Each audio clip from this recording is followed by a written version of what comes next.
नमामीश्वरं सच्चिदानन्दरूपं लसत्कुण्डलं गोकुले भ्राजमानं यशोदाभियोलोकलाभावमानं परामृष्टिमत्यं ततो द्रुतगोप्या। अर्थात जिनका सर्वेश्वर सच्चिदानंद स्वरूप है और जिनके कपड़ों पर मकब कुंडल हिलडुल रहे हैं, जो गोकुल नामक दिव्य धाम में परम शोभायमान है, जो दध भाड़ फोड़ने के कारण माँ यशोदा के डर से उखल से दूर दौड़ रहे हैं, किंतु जिन्हें माँ यशोदा ने उनसे भी अधिक वेग पूर्वक दौड़कर पकड़ लिया है, ऐसे भगवान दामोदर को मैं अपना विनम्र प्रणाम अर्पित करती हूँ। कार्तिक मास महात्म्य और कथा सुनने वाले सभी भक्तों का आज की कथा में हार्दिक स्वागत है। भगवान श्री कृष्ण और राधा रानी की कृपा सदैव आप पर और आपके समस्त परिवार पर बनी रहे। तो आइए आज आप सुनेंगे कार्तिक मास महात्म्य का 12वां अध्याय। और कार्तिक मास महात्म्य में आजकल आप सुन रहे हैं जालंधर की कथा। जालंधर जिसने इंद्र आदि देवताओं से युद्ध करके उन्हें परास्त किया। फिर देवताओं ने जब भगवान श्री हरि विष्णु की स्तुति की तो भगवान श्री हरि विष्णु स्वयं जालंधर से युद्ध करने के लिए आए, लेकिन उससे युद्ध करते समय भगवान श्री हरि विष्णु उसके युद्ध कौशल से इतने अधिक प्रसन्न हुए कि उसे मनचाहा वरदान मांगने के लिए कहा। और जब जालंधर को मनचाहा वरदान मांगने का मौका मिला तो उसने यह वर मांगा कि आप यानी कि भगवान श्री हरि विष्णु और माता लक्ष्मी आपने सारे कुटुंब सहित मेरे घर में मेरे साथ चलकर वहीं पर निवास करें। अब क्योंकि भगवान श्री हरि विष्णु ने उसे वचन दिया था कि जो वह मांगेगा उसे वह देंगे, तो अपने वचन के अनुसार उन्होंने उसकी बात मानी और लक्ष्मी जी सहित और अपने सभी कुटुंब को सहित अर्थात सभी देवताओं सहित जालंधर के घर में ही जाकर निवास करने लगे। इससे जालंधर तो बहुत खुश था, लेकिन इंद्र आदि देवता बिल्कुल भी प्रसन्न नहीं थे। अब इसके बाद क्या हुआ यह आप आज की कथा में सुनने वाले हैं। तो प्रतिदिन की तरह कथा सुनने से पहले हमारी लाडली सरकार का ध्यान कीजिए, श्री राधिका रानी का, और फिर आज की कथा का श्रवण करते हैं। इस प्रकार उसको धर्म पूर्वक राज्य करते देखकर देवता चुप हो गए। उन्होंने देवादिदेव भगवान शंकर का मन में स्मरण करना प्रारंभ कर दिया और कितने ही प्रकार से स्तुति की। तब भक्तों की कामना पूरी करने वाले शंकर जी ने नारद जी को बुलाकर देव कार्य करने की इच्छा से उनको देवपुरी भेजा। शंकर भक्त नारद भगवान शंकर की आज्ञा से देवपुरी में गए। इंद्र आदि सभी देवता व्याकुल होकर शीघ्रता से उठकर श्री नारद जी की स्तुति करने लगे। उत्कंठा भरी दृष्टि से सबने नारद जी की ओर देखा, अपने सब दुखों को कहकर उन्हें नाश करने की प्रार्थना की। तब नारद जी ने कहा, मैं सब कुछ जानता हूँ, इसीलिए अब मैं दैत्य राज जालंधर के पास जा रहा हूँ। ऐसा कहकर देवताओं को आश्वासन देकर श्री नारद जी जालंधर के पास गए।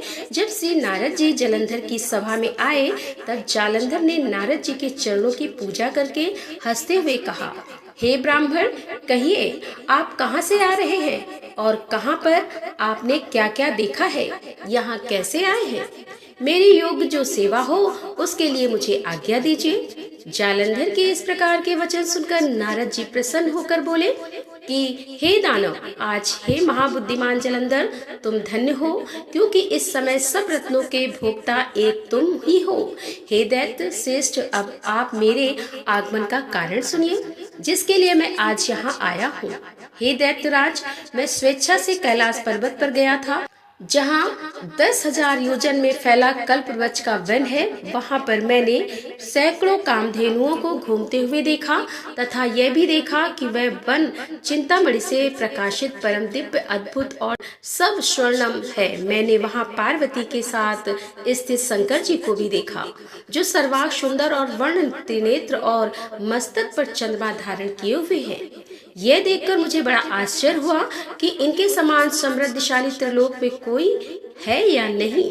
दैत्य, उसी समय मुझे तुम्हारी भी समृद्धि का स्मरण हो आया और उसे देखने की इच्छा से तुम्हारे पास आया हूँ।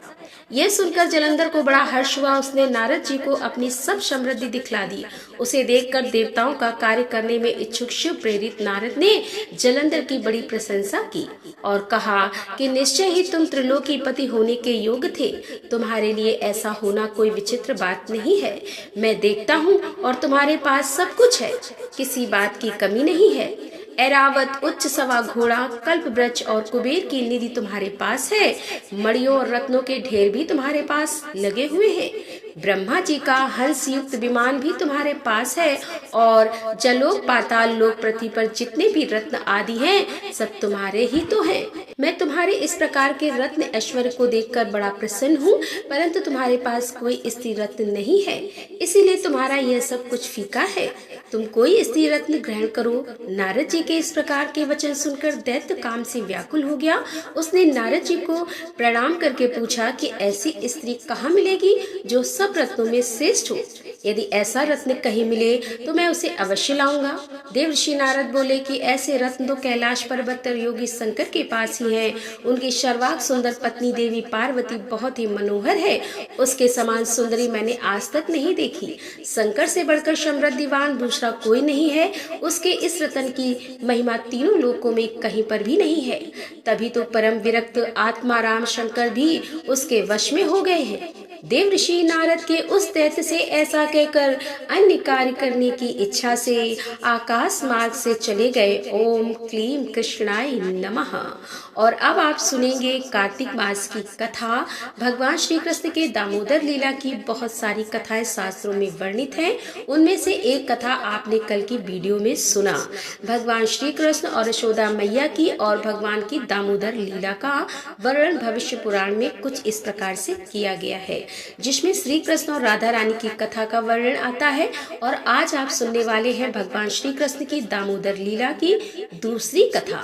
एक बार राधा जी उत्थान में बैठी हुई भगवान श्री कृष्ण की प्रतीक्षा कर रही थी। श्री कृष्ण को आने में बड़ा विलंब हो गया, जिससे राधा की व्यग्रता बहुत बढ़ गई। खैर, बहुत देर के बाद जब श्री कृष्ण आए तो राधा क्रोध में ही बैठी थी और कहीं भी श्री कृष्ण शीघ्र ना चले जाएं, यह सोचकर उन्होंने उन लताओं की रस्सी से बांध दिया। और उन्हें बांधने के बाद उन्होंने उनसे विलंब का कारण पूछा। तब श्री कृष्ण ने बताया कि आज तो कार्तिक पर्व के कारण यशोदा मैया ने उन्हें बिना पूजा के आने ही नहीं दिया, इसी कारण विलंब हो गया। राधा ने जब यह सुना तो उन्हें बड़ा पश्चाताप हुआ। उन्होंने तत्काल उनकी रस्सी खोली और उससे क्षमा याचना की। तब श्री कृष्ण ने हंसते हुए कहा कि क्षमा याचना कैसी, मैं तो पहले ही तुम्हारे प्रेम से बंधा हुआ हूँ। उनकी यह बात सुनकर राधा जी बड़ी प्रसन्न हुई और रस्सी अर्थात दाम द्वारा पेट अर्थात उदर से बांधने के कारण उन्होंने श्री कृष्ण को दामोदर नाम से संबोधित किया और तभी से भगवान श्री कृष्ण का एक नाम दामोदर पड़ा। और भविष्य पुराण के अनुसार यह घटना कार्तिक मास में ही घटित हुई थी, इसीलिए कार्तिक के पवित्र महीने को दामोदर मास कहा जाता है। और इस महीने में भगवान श्री कृष्ण के दामोदर स्वरूप की पूजा की जाती है। और अब आप सुनेंगे श्री नमो नमो तुलसी महारानी, नमो नमो हरि की पटरानी, नमो नमो धन तुलसी पूरण तब कीनो, धन तुलसी पूरण तब कीनो, सालिग्राम की बनी पटरानी, नमो नमो तुलसी महारानी, नमो नमो हरि की पटरानी। जाके पत्र मंजरी कोमल, जाके पत्र मंजरी कोमल, श्रीपति कमल चरण लपटानी, नमो नमो हरि की पटरानी, नमो नमो तुलसी महारानी। धूप दीप नवेद आरती, धूप दीप नवेद आरती, पुष्पन की वर्षा बरसानी, नमो नमो हरि की पटरानी, नमो नमो तुलसा महारानी। छप्पन भोग 36 व्यंजन, छप्पन भोग 36 व्यंजन, बिन तुलसा हरि एक न मानी।